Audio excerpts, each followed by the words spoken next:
I'd ask you to join me this morning in the second chapter of the book of Ruth. The book of Ruth, chapter 2, as we continue our look at this beautiful little story from 3,000 years ago. We have looked at the first chapter in which we see Naomi struck with the great oppression in losing her husband and her sons, and then making the decision to return to Bethlehem in the hope that she might find kindness there in order for her to survive. And we see her daughter-in-law Ruth come back with her after confessing that she will follow this Ruth and her God even to this place. Now, if you'll notice in your bulletin, I entitled this sermon this morning, Ruth is introduced to Boaz, and you'll notice it says part 1. It was originally my intention to do this entire chapter in a single sermon. Not going to happen. And I must confess, I struggled with the title a great deal, trying to find just the right way to say what I think is that needs to be said in a title. It's one of the things that I try to do when I develop the title is what is it the title is trying to communicate in the context, the content, of the sermon. And so I chose these words. Ruth is introduced to Boaz because there's an implication in the phrase. So I want you to keep that in mind as we're going along. There's an implication in the phrase, Ruth is introduced to Boaz. Now, as I mentioned last week, and I want to repeat again, this book is really about Naomi. It's a book about her, in a sense. She's the central character. It's her. It's about her redemption in the end. Now, Ruth becomes the focal character of the story. She's the instrument through which all of this occurs. So she's the one who is the focus of the book. She's the one who is important in the story. I'm not suggesting that Naomi's all that important. She is important by virtue of being created in the image of God, of course, and her situation. But Ruth becomes the focal character by virtue of the way that the story outflows. You think, for example, of the fact that she's the one who responds as she does to Naomi in chapter 1, meaning, I'll follow your God, I'll follow you, by implication. And so she makes that great statement. We're going to see in chapter 3 how she responds to Boaz and the kind of relationship that they have. And then, of course, in chapter 4, she becomes the grandmother of King David. So she becomes the focal character of a story written about, ultimately, the redemption of Naomi. Which leads us to this particular chapter. Now that Naomi and Ruth have made it back to Bethlehem, and they've gotten to this place, so now the focus of the book truly changes to her. At least for the next couple of chapters, when it'll fall back to Naomi again at the end of the book. I think the best way to take this chapter is to divide it by the characters that seem to be whom the story revolves around. What's interesting about chapter 2 is it has this effect, if you will, of revolving around 3 different characters during the course of the story. It starts with a focus around Ruth, and then it turns to a focus of Boaz, and then at the end it turns back to a focus on Naomi again, in a sense. So the 3 characters of the book each have a section in the story, okay? So it helps us see how the story unfolds. So I'm going to talk about it this way. First, Ruth goes out to glean. Second, Boaz responds to Ruth in great kindness. And then finally, Naomi hears the report of Ruth and responds to it. Okay, so you see how the 3 characters work in the course of the story. So here's what we're going to do. We're going to work through the storyline, what is happening verse by verse. And we're going to do some straight-out exegesis, storyline exegesis here. And we're going to discuss certain theological realities that appear along the way. So you might say that what I'm about to do is a running commentary. That's probably the best way to deal with this story. Okay, so let's go to chapter 2, verse 1. Now Naomi had a relative of her husband's, a worthy man of the clan of Elimelech. By the way, notice how the story even starts. Naomi had a relative, see? Okay? So Naomi has a relative of her husband's, a worthy man of the clan of Elimelech, whose name was Boaz. Now, let me just pause here. If you're one of those who likes to write in your Bible, you might want to put parentheses around that verse. Because in some ways it is. Okay? It's a parenthesis. It's an insertion by the author of a fact that frames the rest of the story. Okay? The writer is inserting something into the text for his readers to get. He wants them to see a fact. As I said, if you put parentheses, it becomes a parenthetical note that tells us something that we need to know in reading the story. It is not an indication of what Ruth knows or what Naomi has told Ruth before she goes out. Okay? The natural implication of reading this text would be to read that verse and say, oh, that's what Ruth knew when she went out. That's not what the author's really doing. In fact, what he's doing is he's framing the story around the fact that Ruth does not actually know about Boaz when she goes out. Let me give you 4 little bits of evidence from the rest of the chapter that help make my point. First, in verse 2, she says, I will go out and I will glean amongst the fields in whose sight I shall find favor. The phrase has this implication of I'm going to go out hoping to glean in fields where the owner is favorable to that. In other words, I want to go out to various fields and glean there, and I hope that when I go there, I'll find an owner of that field that is willing to let me do that. So that phrase doesn't seem to indicate that she's going to a specific field, does it? It seems to indicate she's going out to say, I'm going out to various places where I hope I find owners that will allow me to do that and allow me to keep what I glean. Secondly, verse 3, it says she happened to come to the field of Boaz. I mean, that's one of the most straightforward evidences that I have that she does not know about this Boaz. It's an indication that she hopes to glean in many fields and then only happens onto the field of Boaz in the process of moving from field to field. She happens to come to his.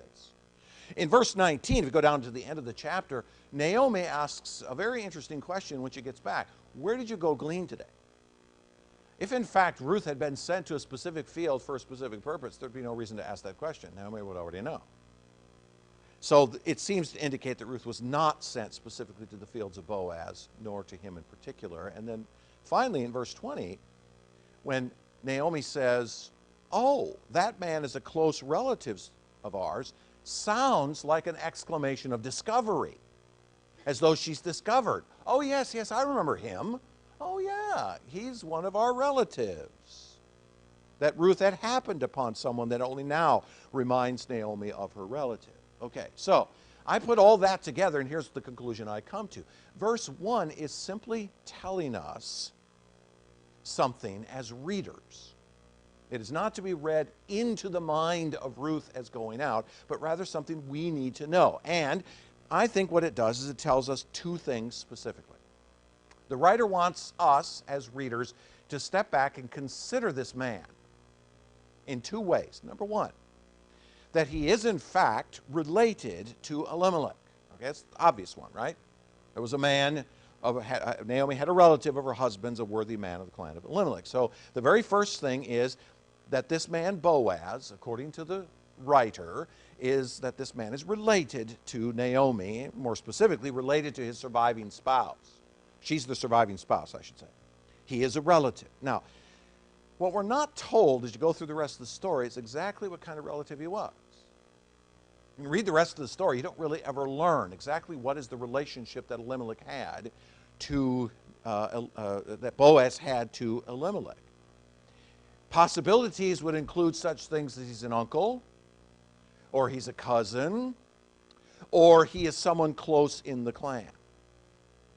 Now, given that Boaz himself admits that there is a redeemer closer to Elimelech than himself, chapter 3, verse 12, it seems reasonable to conclude that this Boaz is not an uncle or a cousin, which would make him directly in the line of someone who could serve as a redeemer of the land. He is a more distant relative of some sort. So the conclusion that I would come to from that is that he is just someone who is in the clan, close enough to be a property redeemer, but is not a first cousin or maybe even second cousin. He's certainly not an uncle or someone of that line. He has a more distant connection to this family. And he's willing, as you'll see in chapter 3, he's willing to give the first rights of redemption to someone closer. In fact, he goes looking, you'll see in chapter 3, for someone who is closer. Okay? So he's a relative, but he's not a close relative in that sense. So that's the first thing we learn. But the second thing the writer wants us to notice is that he is a worthy man. He has a character as an Israelite. Now, this word worthy can conjure in our minds a number of different ideas. Worthy can be a number of different things. The word itself is often used to mean wealthy. He's wealthy, that he possesses means. Now, that makes sense, of course, as the story unfolds, right? I mean, after all, this Boaz owns fields. This Boaz has hired reapers and has a servant who is watching over that reaping process. That would indicate wealth. So it could very well be that the writer is simply designing what he's telling us to mean that this man as a landowner has wealth. That's one possibility. Or a second possibility is the term can mean that he was one who was a man of good character. Now, I will grant you it could be both together, and it certainly seems reasonable that it is. So the second possibility is that the writer is saying this Boaz is not only a man of wealth, but he's also a man of good character. He seems to be a man that in his context, now remember that, in his context, knows Yahweh and lives for him. Now remember, I've set the context for you. This is 3,000 years ago, okay? This is in a time in which the revelation of Scripture is minimal and the work of the Spirit is minimal. The people of Israel knew of their God in so much as the law had been given, but in terms of their spirituality, the book of Judges makes it clear that this is not a time of great spirituality in Israel. So let's not import into Boaz a sense that he has a 21st century AD understanding of God. Okay, let's not do that. Let's be careful with that. We can, however, say that he seems to have a connection to Yahweh. He seems to know Yahweh insofar as that he is a respectable and faithful man. How much of Yahweh worship he actually has is not told to us. But there's clearly some. I mean, probably the best example, which I'll get back to in a minute, is in verse 4 when he comes to the reapers and he gives a greeting to them and they respond back to him. Okay? So there seems to be a sense in which this man knows this Yahweh. So he's a man of character and a man of substance, both in terms of his character and his wealth. So the writer is setting before us, in this one little verse, he's setting before us the stage. You need to understand that this verse here is designed to set the stage for the rest of the chapter. The rest of the story, as you read it, has to flow out of this statement. The writer is specifically wanting you to do that. Ruth goes out to glean for survival and winds up in the fields of a good man who eventually becomes Naomi's redeemer and Ruth's husband. So as chapter 1 ends and Ruth and Naomi have made their way to Bethlehem in the hopes of survival, now the story steps forward and the writer introduces us to the man who will now become important as this story unfolds. How do these two women survive? Then takes us then, as I said, moving along to the next verses. Verse 2. And Ruth the Moabite said to Naomi, by the way, you will notice that the author reminds us again that she is a Moabite. There's no need for that phrase in that verse, given the story, but the writer includes it again to remind us she's a foreigner. She says this, she says, let me go to the field and glean among the ears of grain after him in whose sight I shall find favor. And she said to her, Naomi said to her, go, my daughter. So she, that is Ruth, set out and went and gleaned in the field after the reapers, and she happened to come to the part of the field belonging to Boaz, who was of the clan of Elimelech. Now, I would, again, as we exegete these verses, you'll notice that Ruth comes to her mother-in-law, and she seeks permission from her mother-in-law to go and glean. You could read that as though she says, I'm going out to do this. Is that okay with you? Not as though she's really asking permission, but rather that she's simply saying, this is the best way for us for now, so this is what I'm going to do. It's hard to understand exactly the tone of what it is that Ruth is asking here.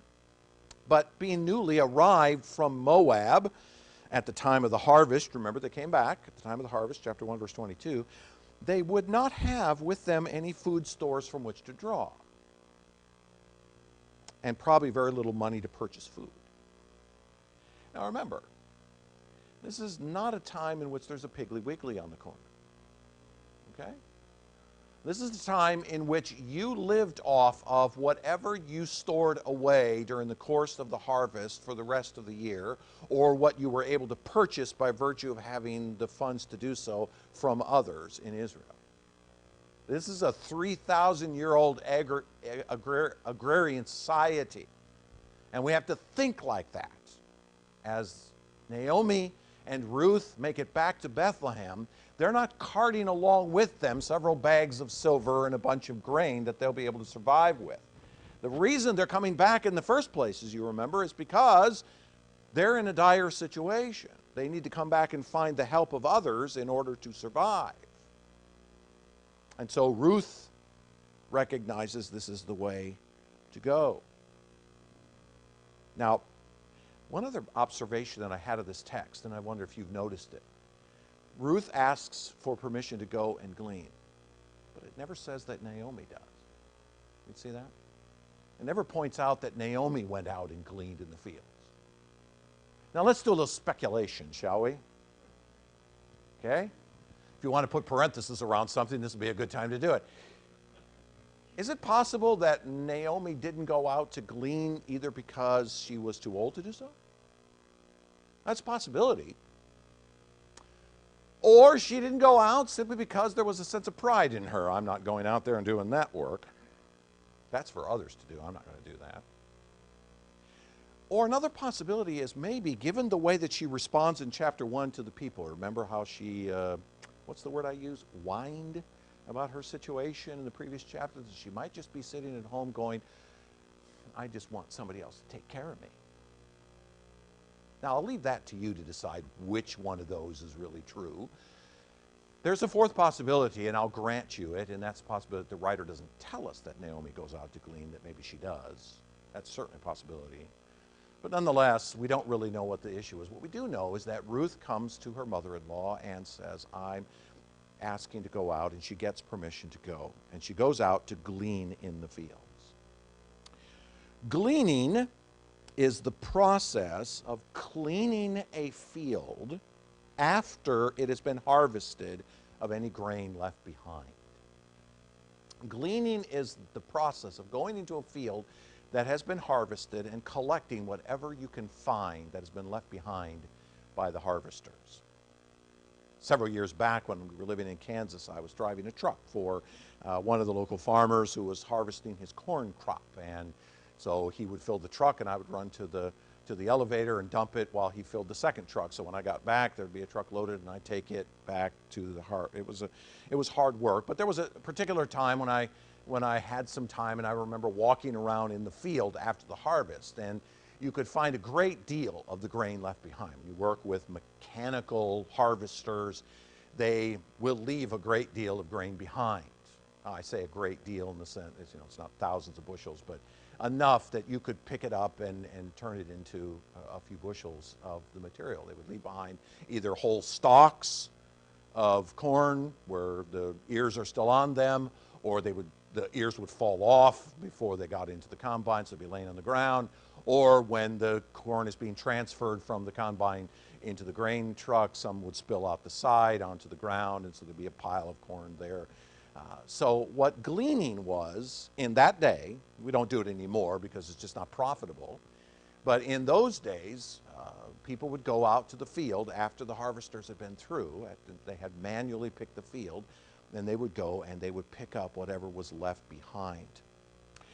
The law of Moses that was given specifically commanded harvesters in Israel to leave the edges of the field unharvested for those who would come to glean.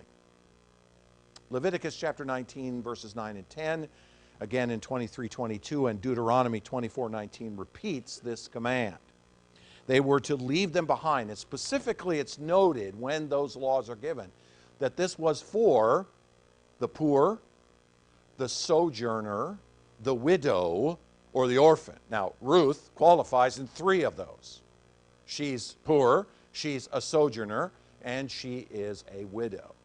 And so God had specifically included in the law a measure that would allow for those who were poor or fatherless or whatever to have a way in order to bring some grain into the house. Now, it wouldn't be much. I'm not suggesting that they would certainly get rich off of it, not by any means. But it would be enough. God had provided a means of survival for the weakest parts of society. And the four categories I just mentioned are the weakest in society. And so God had provided this provision. But he had done so, when he does so in those laws, if you go read those verses I just gave you, he specifically says so because he says, I brought you out of Egypt. Just as an aside, it's interesting that God uses that excuse all the time, doesn't he? Almost all the time when God says, this is the law I'm giving you. Oh, but here's the reason why. I brought you out of Egypt. I mean, the entirety of the Ten Commandments is built on that preface at the beginning of Exodus 20. I brought you out of the land of Egypt. Therefore, I brought you out of Egypt. Therefore, I brought you out of Egypt. The goal being for the Israelites to be a kind of people who are, listen, we have been the recipients of a massive benevolence by God that we didn't deserve. So we should be the kind of people who are benevolent towards others. Our automatic response, and even things as simple as reaping our field, should be that we're ready to care for others in leaving some behind. So these laws were given for this reason.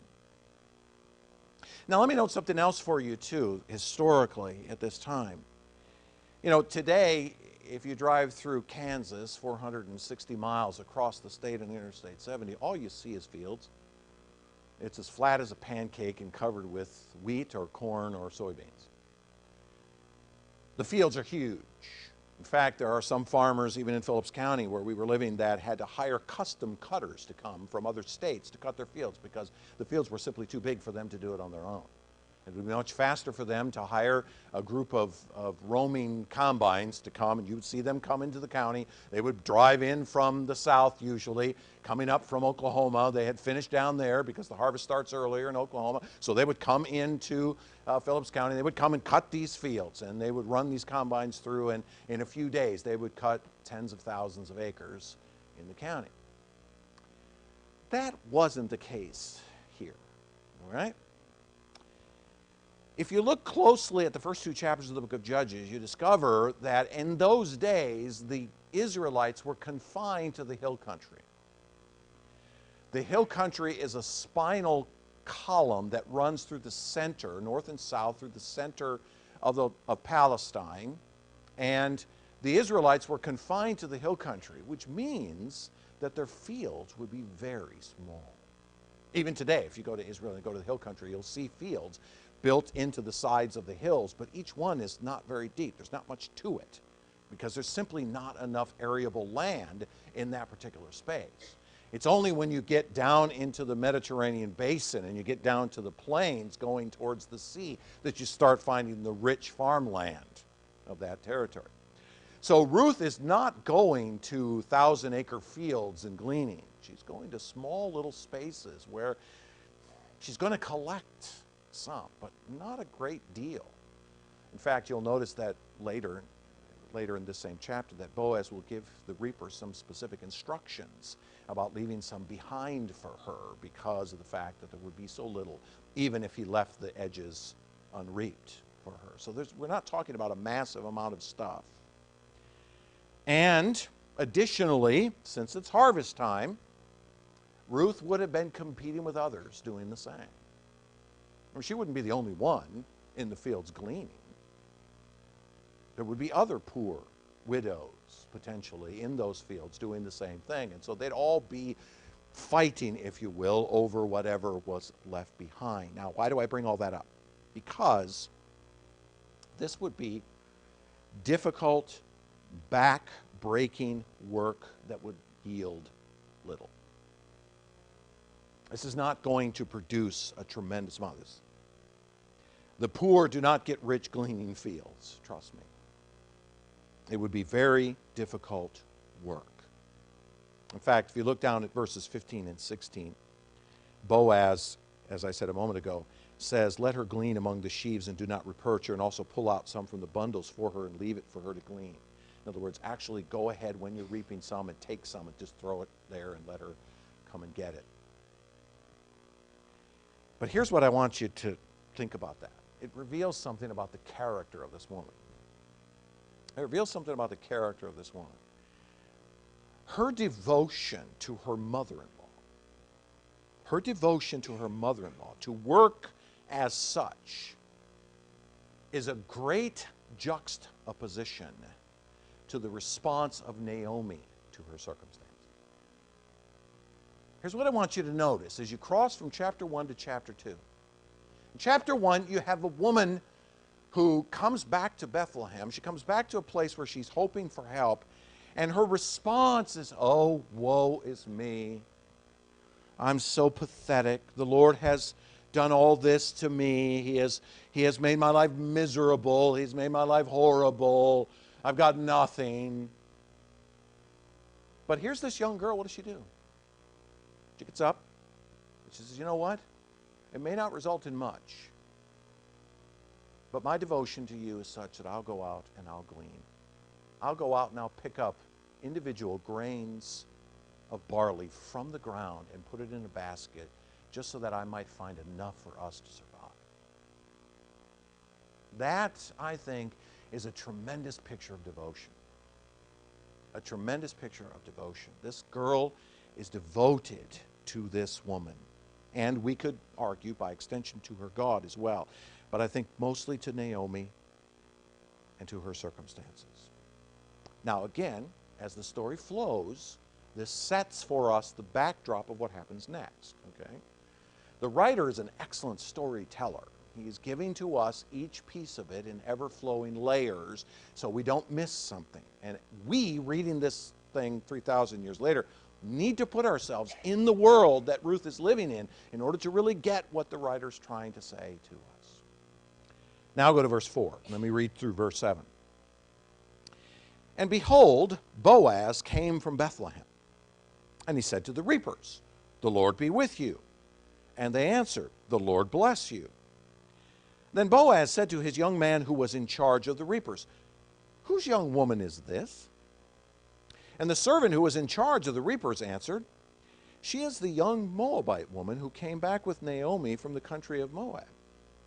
She said,'" and I'm quoting her now, "'Please let me glean and gather among the sheaves after the reapers,'" unquote.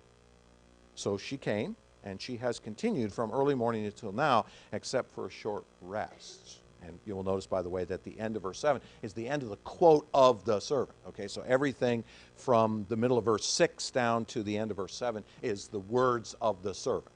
Okay? Boaz arrives from Bethlehem. Why? He comes, I think, to get a report on the progress of the harvest. Does he need to come to supervise? No. Why not? Well, because he has a supervisor there. The young man that he's talking to, the man I just quoted, he's the one looking over the reaper. So Boaz comes not to do supervisory work per se, but rather simply to come and get a report on the progress of the harvest. Now, that makes perfect sense. You go out and you check out what's going on. Remember those custom cutters I talked about a minute ago in Kansas? Listen, the local farmers, when the custom cutters would come, would be standing out watching them cut the fields and analyzing the situation and making sure they're not cheating and keeping some for themselves, and so it goes, right? So he comes to get a report, to see what's going on in the situation. And as he arrives, he greets the reapers. And as I said a moment ago, I think he greets them in a way that signifies his knowledge and devotion to Yahweh. He starts with the phrase, "The Lord be with you." Notice in your Bible it's capitalized, the word Lord. So it's probably the writer's way of writing the name of God without actually writing the name of God, using a synonym, if you will. But he says, may Yahweh, he comes to the reapers and he says, may Yahweh, may the God of heaven and earth give you the strength needed to carry out this task. That's basically what he's saying. May the Lord be with you. May the Lord give you the strength that you need to continue the task. Now, that makes perfect sense of a man who is a worshiper of Yahweh, and he's got a bunch of men reaping the field. Certainly he would want to say to them, I hope it goes well for you. I hope the Lord blesses you in what you're doing. Okay? And they respond back to him. They respond, the Lord bless you. Now, it could be just an automatic kind of response, which is typically the case. I couldn't help but think of the automatic nature of that because I grew up as a Catholic, as you know. And for me, every Sunday, the priest would say, the Lord be with you. And the congregation would simply respond and wrote, and also with you. Okay? Kind of same idea, I think, here. Don't read more into what is said here than what is made here. But what the response back is, well, not only we pray that the Lord will give, us the strength to finish the reaping, but we're also praying that the harvest will be plentiful, that we will be able to harvest a great deal from this field. Why would they say that? Because they benefit from it as well, right? They're getting paid to do this. But in that particular society at the time, remember how the harvest goes for one person becomes how the rest of the village survives. Especially if Boaz is, as I suggested earlier, if Boaz is a man of wealth and to-do, and he lives in Bethlehem, guess what? A whole lot of people in that village are dependent upon him. How well he does will determine how the rest of that village is going to go for the year. So the response back is simply, I think, a response back of, may the Lord bless you. May he make your harvest bountiful. Now, I want to just pause and consider that word bless for a moment. It's one of those words that kind of gets thrown around, in my opinion, without ever really being used rightly, I think. It's another one of those Christianized words that we have a tendency to use and not really think about, right? Oh, bless his heart. Which really means, what an idiot, but nonetheless. The word bless scripturally has the idea of making your life and work fruitful, producing something from it. A blessing from God is a sense in which you are saying, may the Lord give to you some sort of fruit from your life. Okay, let me give you the example of this that I think best fits particularly here. Genesis chapter 1 and verse 28, the very beginning of the history of humanity, God says, let us create man in our own image, let us make him male and female, right? Okay, and then what's the first thing he says to the couple he has created? He blessed them and said, be fruitful and multiply and fill the earth and take dominion over all things. So I'm inclined to believe that when God says be fruitful and multiply, that is the definition or the explanation of the word he blessed them. He didn't just come along and go, okay, now everything will be fine. No, that's not what he's doing. You have to see that on the video in order to know what I just did, right? Because people listening by audio are going, what do you do? It's not just walking along and patting somebody on the head and hoping. No. There's a sense in which God is saying, listen, I want you, Adam and Eve, to be fruitful. In fact, he uses that word, fruitful. I want you to be fruitful and multiply. And you remember that this statement, be fruitful and multiply, is the primordial command given to Adam and Eve. Primordial command, okay? Look, I know everybody thinks that the first command that God gave was don't eat from the tree, but the primordial command is be fruitful, multiply, fill the earth, take dominion over all things. That is the fundamental command given to the human race when Adam and Eve were created. The command is to reproduce, to fill the earth with people, and then to use the resources of the earth to advance human flourishing in all of its aspects. God says basically, I've given you this beautifully perfect world. Now go out there, fill it with people, and use all that I have given you to advance human flourishing in the world. Now, ultimately, of course, it's all to be used to the glory of God. But fundamentally, it's for the advancement of human flourishing. Go out and figure out how to till the soil and produce crops and grow stuff and enjoy every kind of imaginable thing under the sun. Every time I walk into the produce section of Walmart, I'm reminded of this. We've cultivated unimaginable numbers of things that you can go down to your local store and purchase. You don't even have to go reap it for yourself. Somebody's done that. Use these resources to advance human flourishing in all of its aspects. The work of growing and harvesting food is a part of this primordial command, isn't it? Be fruitful and multiply and fill the earth and go out and make all kinds of things. And here's why this is important, because the curse that God put upon Adam, you remember, after he sinned, would hinder that ability. The ground will not grow for you the food the way that you want to anymore. Now it's going to grow thorns and thistles, and you're going to need to invent Roundup. You're going to have to fight with the effects of sin even in growing food. Why was it that Elimelech and his wife fled from Israel in the first place? Because there was a famine. Because the earth wasn't growing the food the way that it needed to, and they needed to leave, they thought, in order to find food. You see, the blessing of God is such, even in this fallen world, that he still provides for the human race through the ordinary means of planting and cultivating and harvesting, and, dare I say, in this case, even gleaning. That God has provided in his grace, the ordinary grace, the common grace that he gives to the race, still providing food for people. Look, don't listen to the mainstream media which tells us that we cannot produce enough food for the population. That's utterly wrong. The reason why there are famines in parts of the world has nothing to do with our ability to grow food or even distribute it. It has to do entirely with politics. There is enough food grown just in the Midwest to cover the food needs of most of the people on this planet.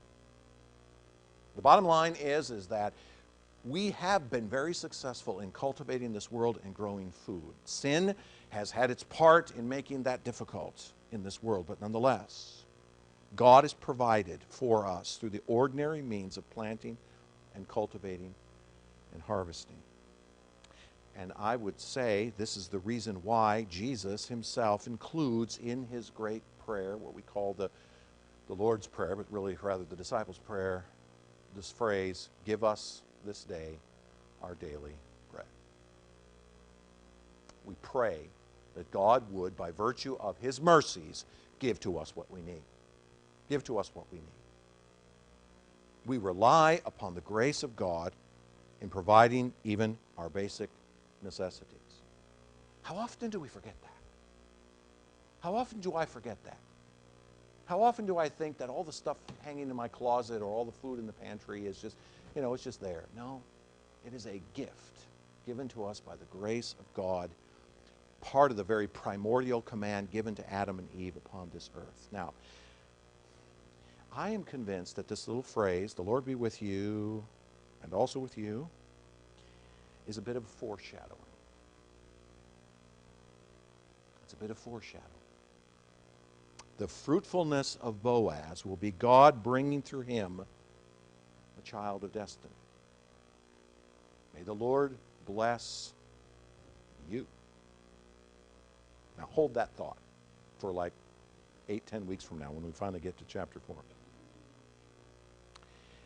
Boaz, therefore, I think, represents a man in this story, the way it's presented, as a man whose connection to God results in God-like behaviors. And he takes notice of this girl. Who whose young woman is this? Now, how many of you, in reading the story, paused at that point and said, what a strange way to ask that question? Did you? Did you think about the question itself? Whose young woman is this? Notice the implication of the phrase is, who does that woman belong to? Okay? It's not, who is she? It's, who does she belong to? Whose young woman is this? Who does this woman work for? Okay, now, Boaz could be stepping back here and seeing this girl and going, all right, there's probably one of the following is true. First, she could be a hired worker. What if she's been sent as a professional gleaner? Okay? And believe me, people figured that out, right? Okay? So maybe she's in the field gleaning because she's working for somebody else. Or is she a slave? I mean, after all, she's not an Israelite. The possibility could be then that she is a slave. Or, who's her husband? Okay? That could be another way he's thinking of her. Is she married and working for her husband? Or, as we know, of course, is she an independent? Is she working for herself? Now, how Boaz will respond to her is based entirely on the answer to this question, isn't it? If the servant had said, well, she's just a professional gleaner that's coming in from another town, that's what they do, they send them over here and they glean in the fields, how do you think Boaz would have responded to her from that point on? Not the same way this story unfolds, I can assure you that. So the young man answers Boaz with several pieces of information, right? Okay, first, she is the young Moabite girl that came back with Naomi. Now, Boaz doesn't immediately recognize her, therefore it seems likely that he has not seen her before. But it also appears by the way that the servant says that statement that he was familiar with the fact that a Moabite girl had come back with Naomi. Because remember, Naomi comes back to town, right? And the other women in the town come to her, is this Naomi? And she's obviously talking to the women of the community. The word had probably gotten around the village, and Boaz, if my supposition is correct, being one of the leading citizens of the village, would have heard the story of old Naomi, Elimelech's wife, coming back and bringing with her a Moabite girl. And so the servant, in essence, says, that's her. Secondly, the servant says that she had asked permission to glean in the field. She was, as we could say, submissive. She recognized that she did not automatically have the right to pick what belonged to someone else. Although the law had given permission, or the law had given instruction, I should say, to the reapers about gleaning the field, it was still the responsibility of the gleaners to seek permission of the owner of the field to come and glean the field and take possession of what was gleaned, because the ownership of the crop was the owner's, not the gleaner's. Only the owner of the field could give such permission.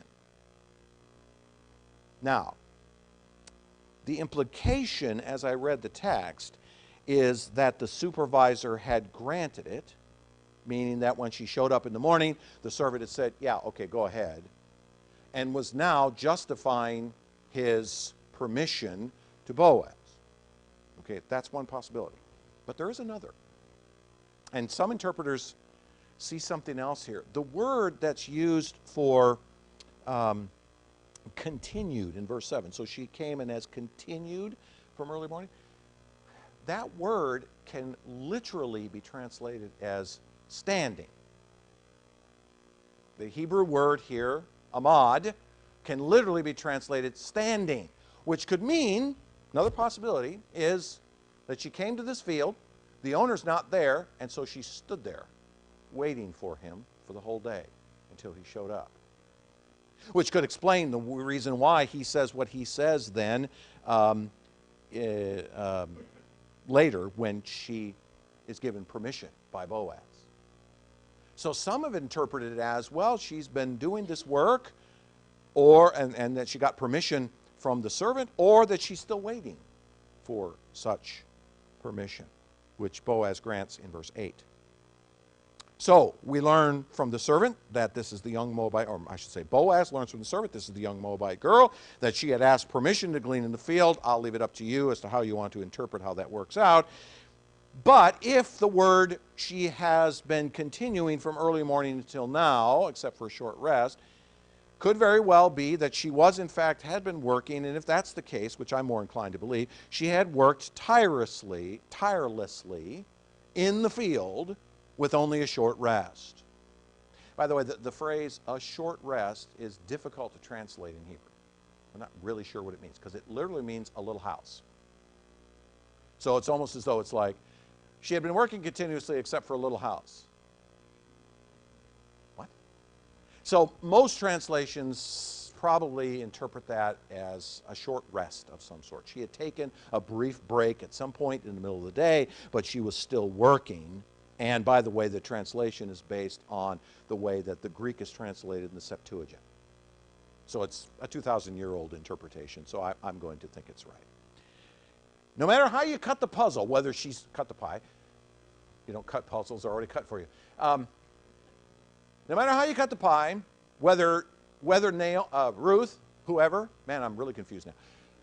No matter what happened, Ruth staying in the field, waiting for permission, or having worked all morning in the field, no matter which interpretation you take, here's what you know. She's persistent.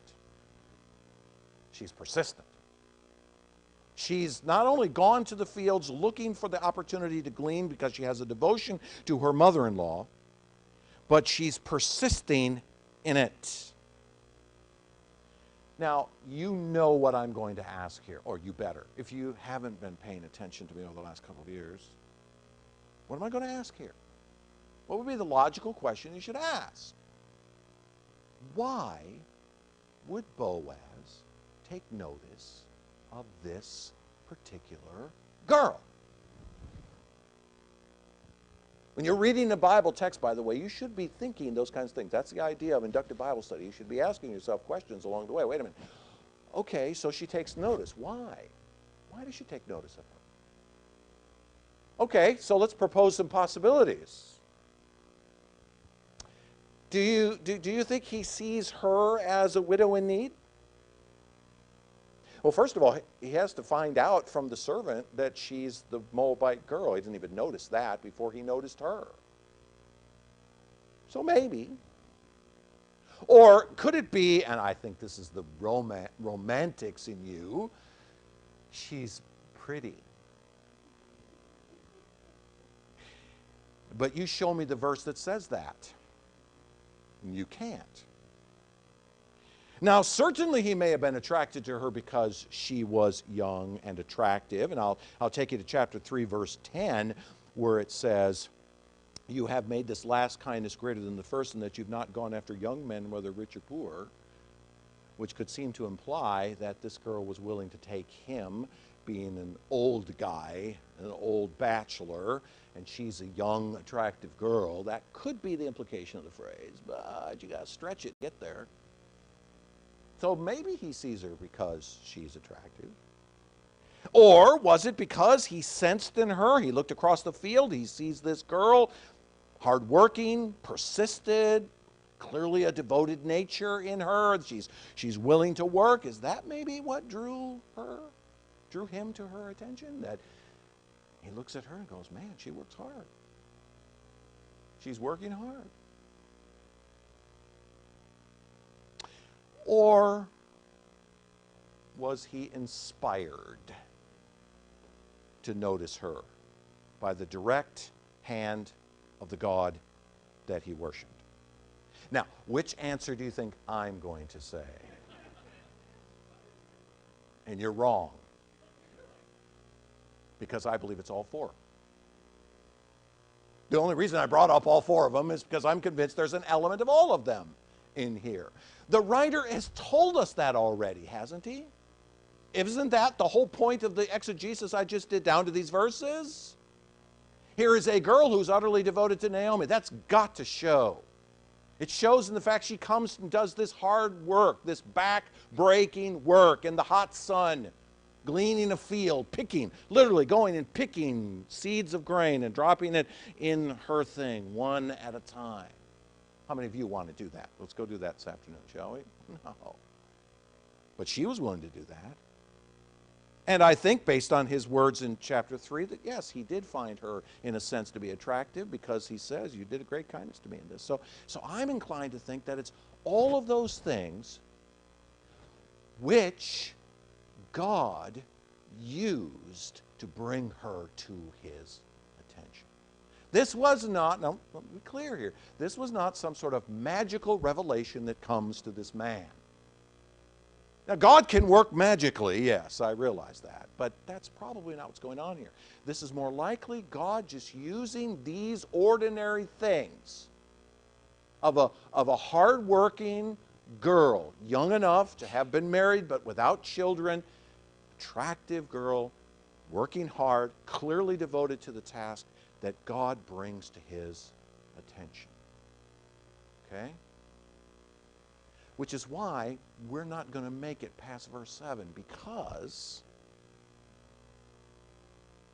Ruth coming to the field of Boaz, she happened upon the field of Boaz, and being seen by him there is a tremendous example of the providence of God. The providence of God. It is not a coincidence that he comes to the field at the time that she's there. He comes there because God has led him to the place. Now, the providence of God is a theological term which means this: the specific work of God in time and space to order the events of people and circumstances such that his sovereign will is accomplished. Sovereignty, the sovereignty of God, let me distinguish between sovereignty and providence. In the sovereignty of God, God simply is the one who is over all things. When we talk about the sovereignty of God, we talk about him being the one who is King of kings over all things. He is the one who stands transcendent above the heavens above. He is the one that everything in this world answers to. Nothing happens in this universe that is outside his absolute rule. Nothing. He is the sovereign one. Sovereign, in a sense, then, by definition, is more passive in nature than providence. Providence is active. This sovereign God is not just sitting and watching. This sovereign God is acting in time and space. He is working in and through the events that take place in this created world, such that the events lead to his desired outcome. Sometimes he will act to cause things to happen. Sometimes through his own hand, he will supernaturally move something to take place. Other times, more often, he will use what we call secondary means, where he will use the choices of his free creatures to accomplish his goals in the end. What he has purposed to happen will come through those things that you and I are deciding to do. In his sovereign nature as God, he has willed all that will come to pass, and through his actions of providence will work it out. He will make it happen along the way.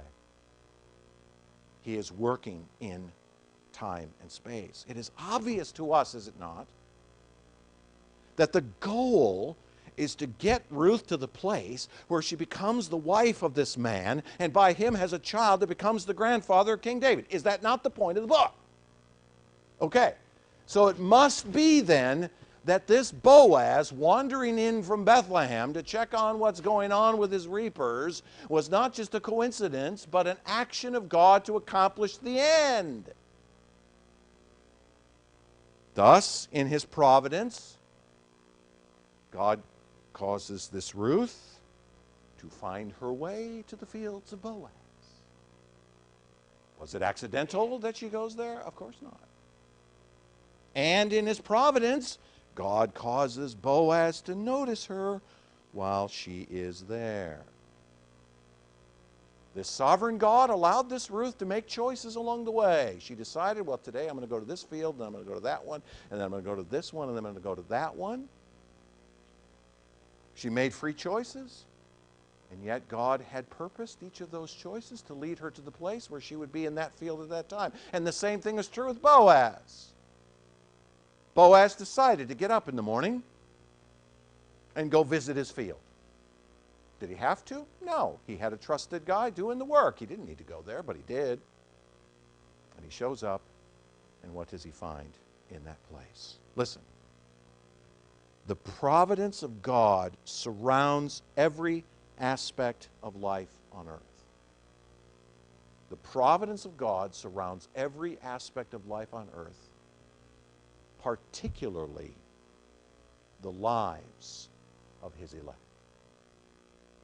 The providence of God is working in every person on this planet, is accomplishing what he wants. But where the providence of God is particularly noticeable, because God has a special love for a people, that he is acting in time and space to accomplish what is his desires and goals for them.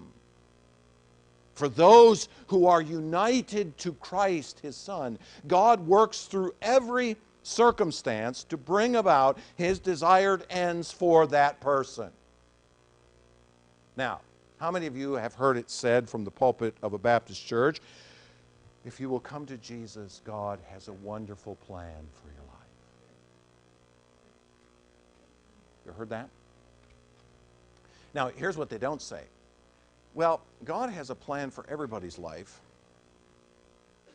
but he has a special plan for yours if you come to this Jesus. Now, it's a true statement, okay? I will agree with it.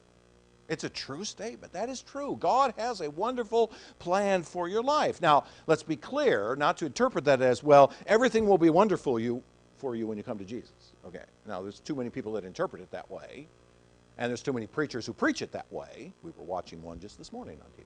But the fact is that's not necessarily. No, that's not. It's not a promise that when you come to Jesus, everything will be wonderful. We already talked about this last week, right?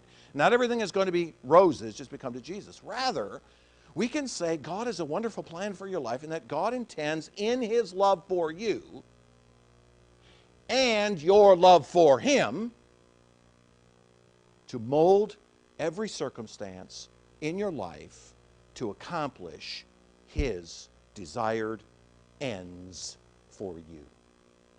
And what is God's intended ends for his people? And the answer is glory. To be molded into the image of his Son, whereby we reflect the holiness of God in our humanness before God forevermore. That's the goal. The goal isn't happiness. The goal isn't comfort. The goal isn't a life of prosperity. The goal is to be in the presence of this Christ, glorified by him in resurrected bodies, to reflect his glory forever and ever. Amen. That's the goal. And so God, in his providence, is working every single circumstance of the life of his beloved to that end. You may not notice it, and you may think that God is a very strange way of going about his work. But nonetheless, this is what God is doing. So let me ask you this question. Have you given God thanks today for taking care of you? For taking care of you. Have you given him thanks today for providing everything you need? Have you stopped at some point today and said, thank you, Lord, for all of this that you've given us? Some of us have been blessed financially, physically, materially, more than others. Some of us less. It doesn't matter. Have we given thanks for what we've been given?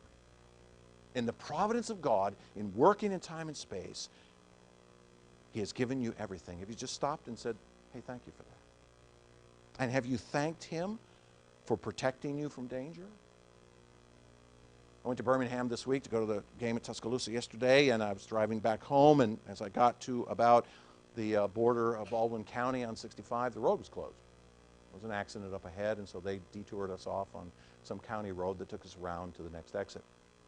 And I was thinking to myself as I was driving through those back roads back there, thank you, Lord, that I wasn't involved in that accident.